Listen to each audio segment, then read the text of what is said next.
तो सिचुएशन ये है कि World Cup final India versus South Africa, Surya Kumar Yadav boundary line पे बड़ा फेमस कैच लिया था, वो वाली सिचुएशन है। तो कैच उसने होल्ड किया है just before crossing the boundary line. उस टाइम पे उसकी velocity along the boundary line component, boundary line अपने एक्स एक्सिस के अलोंग मान रहे हैं, वैसे कर्व्ड होती है, ऑलमोस्ट स्ट्रेट मान लो, काफी बड़ा सर्कल उस है, जगह पर एटलीस्ट हम उसको स्ट्रेट मान सकते हैं। हाँ स्ट्रेट मान सकते हैं, ज़्यादा बड़ा रीजन नहीं है ये, ओके। तो उसके अलोंग जो कंपोनेंट है वो 4 मीटर पर सेकेंड है, लेकिन बाउंड्री के बाहर जो इसको कंपोनेंट वेलोसिटी का ले जा रहा है वो नेगेटिव जेड कंपोनेंट हो गया, वाई डायरेक्शन हमारी वर्टिकल है, तो ये 2 मीटर पर सेकेंड से वो बाहर की तरफ भी जा रहा है, ठीक है ना। ये सूर्य कुमार यादव है, सूर्य कुमार यादव है, बिल्कुल बाउंड्री लाइन। 4 स्पीड है अलोंग द बाउंड्री, 2 स्पीड है उसकी आउटसाइड, हाँ आउटसाइड द बाउंड्री, और just before he crosses the boundary line he throws the ball, ठीक है ना, उसको जरूरी है, अदरवाइज तो छक्का हो जाएगा। अब वो जो है वापस बाउंड्री के अंदर एंटर होता है और एंटर होने के बाद बॉल को कैच करता है, ठीक है ना, just on the boundary line को कैच करता है। अच्छा, अब जो वो एक्सेलरेशन जनरेट कर रहा है by friction outside the boundary, वो है 1 मीटर पर सेकेंड स्क्वायर। तो वेलोसिटी अगर उस डायरेक्शन में 2 मीटर पर सेकेंड की है, एक्सेलरेशन इस डायरेक्शन में 1 मीटर पर सेकेंड का वो जनरेट कर रहा है, जिससे कि वो वापस बाउंड्री के अंदर आ जाता है, ठीक है ना। तो अब हमें ये बताना है कि what should be the velocity of ball when he with what velocity he should throw the ball relative to himself so that he executes the catch nicely. Sir कुछ क्वेश्चंस पूछना चाहूँगा इस क्वेश्चन के बारे में। एक तो जैसे ये जो कैच वापस हो रही है, जैसे इस पॉइंट पर अभी बाउंड्री के अंदर है, तो जब यहाँ ये उछालता है तो फाइनल जब हार्दिक पांड्या आता है, नहीं वो खुद ही कैच कर रहा है, हाँ उसको सूर्य कुमार यादव आता है मान लो, तो वो इस कैच को कहाँ पकड़ता है, क्या इसके बारे में हमें पता है? जस्ट एज ही एंटर्स द बाउंड्री। अच्छा, यानी जिस पॉइंट पर उछालता था उसी पॉइंट पे पकड़ लेता है? नहीं, इस डायरेक्शन में जा रहा है ना, अलोंग द बाउंड्री तो जा रहा है ना वो। और बॉल वो थ्रो कैसे करे कि वो, ये हम मान सकते हैं कि जितनी हाइट से उसने फेंका है उसी हाइट पे कैच करेगा, ये हम मान सकते हैं। समझ गया। मैं थोड़ा कुछ बातें बोल के देखता हूँ जो मेरे को समझ में आ रही है, ओके। कुछ जो मैं डिडक्शन कर सकता हूँ। बॉल का जो प्रोजेक्टाइल मोशन होगा वो होगा in the plane of x, in the x y plane होगा, ओके। ये सही है सर, यस और नो, थोड़ा हेल्प राइट सही, ओके। दूसरा, हार्दिक पांड्या का मोशन कैसे हो? आई एम सॉरी सर, बड़ा फेमस है ये कैच। ओके, मैं सर थोड़ा सा कुछ सालों में क्रिकेट कम देख रहा हूँ। मैंने सर क्या 2023 के बाद ना क्रिकेट देखना बंद कर दिया। ओह अच्छा, कोई हाँ जी, वो जो वर्ल्ड का वायरस के बाद मैंने कहा अब नहीं देख रहा मैं। T20 वाला जीत गया था, खैर। तो ये बॉल अब हार्दिक पांड्या, सॉरी स्काई, ठीक है, sorry cricket lovers, I am sorry. हाँ, सूर्य कुमार यादव ऐसे उसकी वेलोसिटी पीछे को भी है और इधर भी कंपोनेंट है, तो अगर मैं यहाँ एक्स एक्सेस ड्रॉ करता हूँ एंड मान लो एक जेड एक्सेस है, वर्टिकल वाई, हाँ वो जेड ले लो, चलो इसको जेड 2 डायमेंशनल कर लो। जेड कैसे होगा? ये जेड है, तो यूँ है, it's very difficult for me to visualise now, but यहाँ पर उसकी वेलोसिटी है 2, ऐसा ही है ना। और अब उसका जो हमेशा जब वो अंदर को आएगा तो उसका हम अज्यूम करेंगे कि 1 मीटर पर सेकंड का एक्सेलरेशन रहेगा, ठीक है, ओके। वो बॉल उछाल देगा और जाके पकड़ लेगा,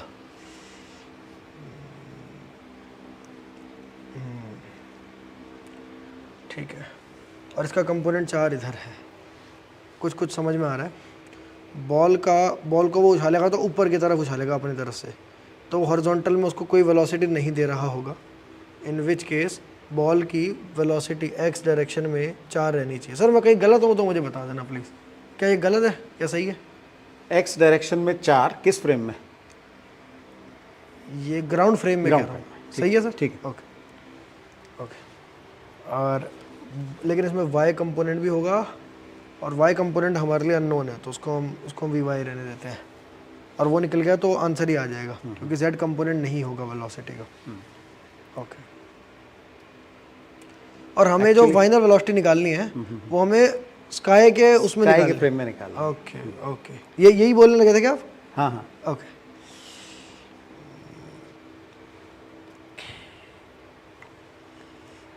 इसमें पीछे गया,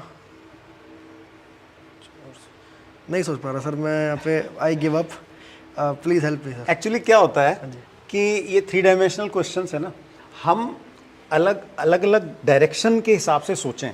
कोई एक डायरेक्शन जो सबसे आसान वाली है उसको पकड़ लो पहले और उसको निपटा दो, ओके ये है। ओके, तो इसमें क्या है कि क्वेश्चन में सबसे ज़्यादा इंफॉर्मेशन ना इस z डायरेक्शन के बारे में है, ओके, ठीक है।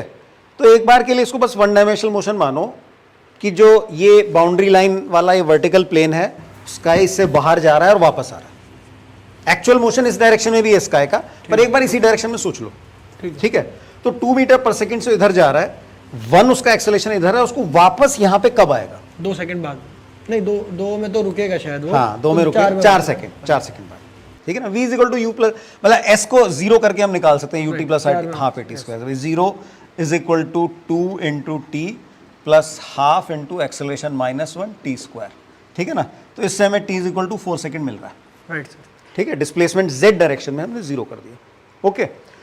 तो अब ये है कि इस बॉल को 4 सेकंड हवा में रहना है, टाइम ऑफ फ्लाइट 4 सेकंड है, time of flight 4 second projectile का। यस यस, तो उससे अपने vy मिल जाएगा, वी मिल जाएगा, यस है ना। तो आंसर, लेकिन अभी भी नहीं और आया। हाँ नहीं बस अच्छा, अब एक दो चीजें जो है ना वो सेटल है इसकी सोच नहीं। अच्छा, ये इस डायरेक्शन में उसको कोई वेलोसिटी देने की जरूरत है नहीं, हाँ जी, जो उसकी वेलोसिटी है इनर्शिया से वही बॉल को वैसे ही मिल जाएगी, ओके। तो इस डायरेक्शन में खुद के रिलेटिव एक्स डायरेक्शन में कोई वेलोसिटी वो नहीं देगा, राइट, ठीक है ना। ग्राउंड फ्रेम में 4 है, खुद के रिलेटिव कोई वेलोसिटी नहीं है। इस डायरेक्शन में हम निकाल सकते हैं, अगर हमें टाइम ऑफ फ्लाइट 4 चाहिए और g हमारा 10 है, तो आई थिंक 20 2u/g होता है, तो 2u/g होता है ना, 2u/g, हाँ, twice of uy/g, that is the time of flight, correct. हाँ जी, 8/10, 0.8, यही आंसर, मतलब नहीं, टाइम ऑफ फ्लाइट गिवन है ना हमारे पास, टाइम ऑफ फ्लाइट है 4, हाँ, टाइम ऑफ फ्लाइट 4 है हमारे पास, तो इससे हमें uy मिल जाएगा। u मिल जाएगा, 40/2, 20 आ गया। हाँ, uy इज इक्वल टू हो गया 20 मीटर पर सेकेंड, हाँ जी, ठीक है। तो इस डायरेक्शन में वेलोसिटी 20 है, ठीक है, रिलेटिव टू हिमसेल्फ ये 4 है। अब जो z डायरेक्शन है उसकी बात करें अपन, बॉल को बाउंड्री लाइन से बाहर नहीं जाना है, वो खुद बाहर जा रहा है। vz 0 करेंगे इसमें, vz 0 करना है ग्राउंड फ्रेम frame, में, yes. तो खुद के रिलेटिव थोड़ा सा अंदर फेंकना पड़ेगा उसको, right, same 2 metre per second, yes, okay, same 2 metre per second, -2 नहीं +2 k कैप, राइट। तो अगर तीनों फाइनल आंसर अपन लिखें, खुद के रिलेटिव वेलोसिटी का, velocity of ball relative to sky, ये वेक्टर अगर हम लिख रहे हैं तो x डायरेक्शन में नहीं चाहिए 0, यस, ठीक है, 0 i कैप। y डायरेक्शन में हमने निकाला 20 j कैप, और ये 2k, और z डायरेक्शन में हाँ 2k कैप। क्या बात है। एक्चुअल में मैं एक सबको एक बात यहाँ कहना चाहता हूँ, सारे स्टूडेंट्स को एक बात कहना चाहता हूँ, ये जो क्वेश्चन है मैं एज अ जेई मेंटोर आपको बताना चाहता हूँ। पहली बात, मैं ये नहीं कर पाया, ठीक है, क्योंकि मैं वो नहीं सोच पाया कि 3 डिग्री में 3 डायमेंशन में काइनेमैटिक्स थोड़ा डिफ़िकल्ट मेरे लिए है, लेकिन सर ने जिस तरह बताया कि तीनों डायरेक्शन में अलग अलग करके देखो, और वहाँ पर ये प्रॉब्लम एक्चुअल में बहुत रेलेवेंट प्रॉब्लम है और एक इंटरेस्टिंग प्रॉब्लम है। क्रिकेट का टॉपिक उठा के सर ने ये हमारे को समझाया and it was very helpful sir. मेरे को मैं अगली बार कभी अगर 3D का क्वेश्चन आएगा तो मैं उसको बेहतर कर पाऊँगा। बिल्कुल, 3D के क्वेश्चंस में यही ट्रिक है कि आप डिवाइड एंड रूल, जो वेक्टर्स में जो कॉन्सेप्ट है कि भाई कंपोनेंट वाला, रेजोल्यूशन वाला, वो इतना पावरफुल टूल है कि जो है क्वेश्चन बड़े आसान हो जाते हैं। मैं सर एक कुछ बातें समराइज करना चाहता हूँ जो मैंने यहाँ समझी है कि जब ये क्वेश्चन देखना रहा तो हमें ये डिडक्शन करनी है। जैसे मैंने एक डिडक्शन करी 4 वाली, पर वो काम की भी नहीं थी, वो रेलेवेंट कम थी, पर कोई बात नहीं, एक डिडक्शन थी कि 4 रहेगी स्पीड। सेकंड चीज़ जो उसमें थी कि वी जेड जो है वो ग्राउंड के रिस्पेक्ट में 0 होना चाहिए, ताकि वो बिल्कुल लास्ट मोमेंट में वहाँ हाँ, पकड़े। ठीक है, एक डिडक्शन थी टाइम ऑफ फ्लाइट निकालना कि, और टाइम ऑफ फ्लाइट कैसे है, जितनी देर में हार्दिक आए, क्योंकि हम मान के चलेंगे सारे लिमिटिंग केसेस हैं बिकॉज इट्स अ स्पोर्ट, बिल्कुल एज पे वहाँ चल रहा होगा। बिल्कुल, बिल्कुल ये सारी बिल्कुल। एक अंडरस्टैंडिंग ये मैंने यहाँ पे स्पेशल सीखी, और यही चीज़ें आई थी कि अगर मैं पॉइंट्स पहले निकाल लेता तो सिर्फ कैलकुलेशन करनी रह जाती। हाँ बस, राइट। और शुरुआत वहाँ से करो जिसकी आपको सबसे ज़्यादा चीज़, जिसके बारे में नॉलेज है, जो पार्ट के बारे में सबसे, जिस कंपोनेंट के अलॉन्ग सबसे ज़्यादा नॉलेज है, वहाँ से शुरुआत करो, वो सॉल्व हो जाएगा। वो सॉल्व होते ही टाइम आ जाएगा, और टाइम सब में कॉमन है, XYZ डायरेक्शन, ये चीज़ है।